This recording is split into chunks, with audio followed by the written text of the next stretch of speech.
ବନ୍ଧୁମାନେ, ଆପଣ ଏବେ ଦେଖୁଛନ୍ତି ଜଙ୍ଗଲର କିଛି ବଡ଼ ବଡ଼ ପଥର। ଆପଣମାନେ କହିବେ ପଥର ବୋଲି, କିନ୍ତୁ ଗାଉଁଲି ଭାଷାରେ କହିବାକୁ ଗଲେ ଏହାକୁ ଜଙ୍ଗଲର ପଥର ଚାଞ୍ଚଡ଼ା କୁହାଯାଏ।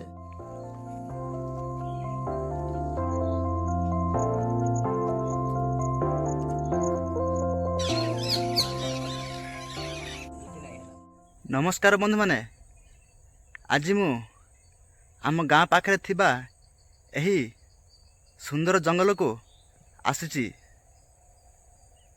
ତ ଆସନ୍ତୁ ଦେଖିବା ଏଠାର ପ୍ରକୃତି କେତେ ସୁନ୍ଦର।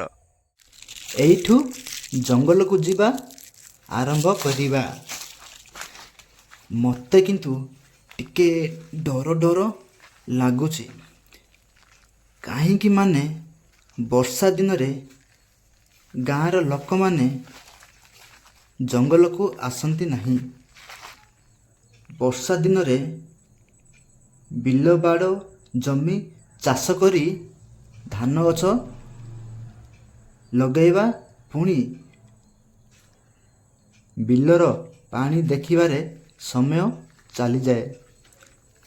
ଆଜି ମୁଁ ଏକା ଆସି ଗାଁ ପାଖରେ ଥିବା ଜଙ୍ଗଲର ଭିଡ଼ିଓ କରି ଆପଣମାନଙ୍କୁ ଏହି ଜଙ୍ଗଲର ସୁନ୍ଦର ପ୍ରକୃତି ଦେଖାଉଛି। ଭିଡ଼ିଓ ଦେଖିଲା ପରେ ଲାଇକ୍, ସେୟାର, ସବସ୍କ୍ରାଇବ୍ କରିବା ଭୁଲିବେ ନାହିଁ। ଏବେ ଦେଖୁଛନ୍ତି ଜଙ୍ଗଲର ଏହି ରାସ୍ତା କଡ଼ରେ ଥିବା କିଛି ସୁନ୍ଦର ଫୁଲ। ଦେଖନ୍ତୁ, ଦେଖିବାକୁ କେତେ ସୁନ୍ଦର ଦେଖାଯାଉଛି।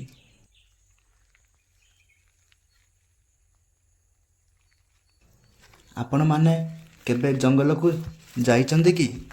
ଯଦି ଯାଇଛନ୍ତି କମେଣ୍ଟରେ ଜଣାଇବେ, ଆଉ ନାଁ ମଧ୍ୟ ଲେଖିବେ। ଏମିତି ବର୍ଷା ଦିନରେ ଜଙ୍ଗଲକୁ ଆସିବାଟା ସତର୍କ ରହି ଜଙ୍ଗଲକୁ ଆସିବେ। ଏହି ପଥର ରାସ୍ତା ଦେଇ ଜଙ୍ଗଲ ଉପରକୁ ଯିବା, ସେଇଠୁ ଦେଖିବା ଜଙ୍ଗଲର ପ୍ରକୃତି ବା ସୁନ୍ଦର ଦୃଶ୍ୟ।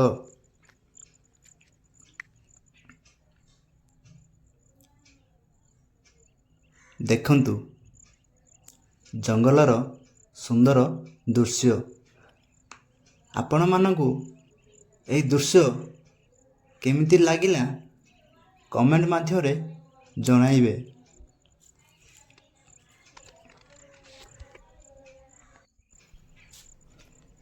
ଏବେ ପୁଣି ସେହି ପଥର ରାସ୍ତା ଦେଇ ତଳକୁ ଯିବା।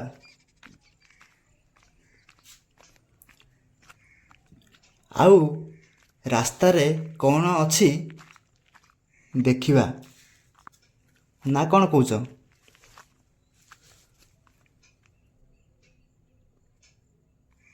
ଦେଖନ୍ତୁ କେତେ ପ୍ରକାର କଣ୍ଟା ବୁଦା ମଧ୍ୟ ଅଛି, ଦେଖିକି ଯିବା।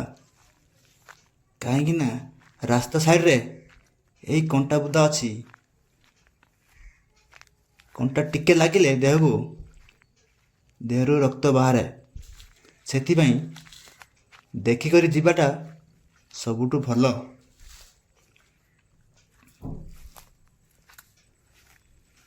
ଆସିଗଲି ତଳକୁ,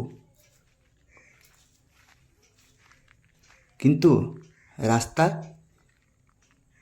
କ୍ଲିୟର ନୁହଁ, କାହିଁକିନା ଏହି ବର୍ଷା ଦିନରେ ଜଙ୍ଗଲକୁ ଅଧିକାଂଶ ଲୋକ ଆସନ୍ତି ନାହିଁ। ସେଇଥିପାଇଁ ରାସ୍ତା ମଧ୍ୟ ସମାନ ଠିକ୍ ଭାବେ ନାହିଁ। ଆମେ ନିଜେ ଦେଖି ଚାହିଁ ଯିବାଟା ସବୁଠୁ ଭଲ।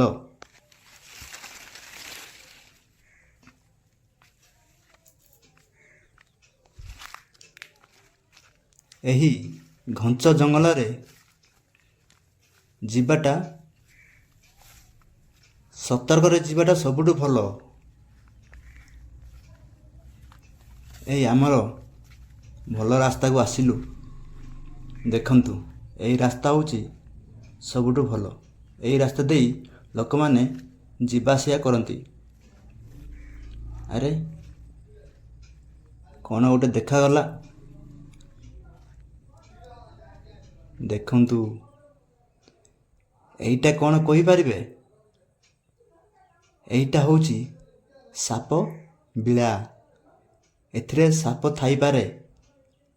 ଆମକୁ ଦେଖି ରହିବାଟା ଭଲ ନୁହେଁ। ଚାଲ ଯିବା।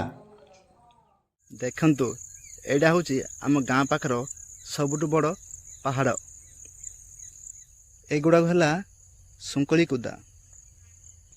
ବର୍ତ୍ତମାନ ଆପଣ ଦେଖୁଛନ୍ତି ପୁକୁସୁଙ୍ଗା ଗଛ। ଜଙ୍ଗଲରେ ଫରେଷ୍ଟ ସାହାଯ୍ୟରେ ଶାଗୁଆନୀ ଗଛ ଏବଂ ନୀଳଗିରି ଗଛ, ନାନା ପ୍ରକାର ଗଛ ଲଗାଯାଇଛି। ଦେଖନ୍ତୁ, ଦେଖନ୍ତୁ ନୀଳଗିରି ଗଛ।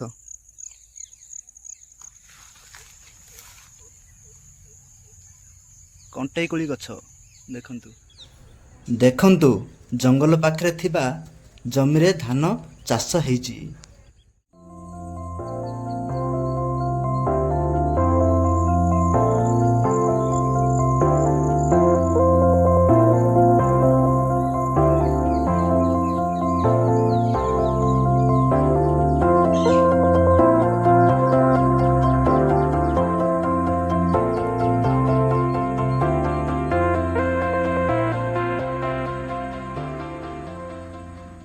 ବନ୍ଧୁମାନେ, ଆଜିର ଜଙ୍ଗଲ ବ୍ଲଗ୍ ଆପଣମାନଙ୍କୁ କେମିତି ଲାଗିଲା?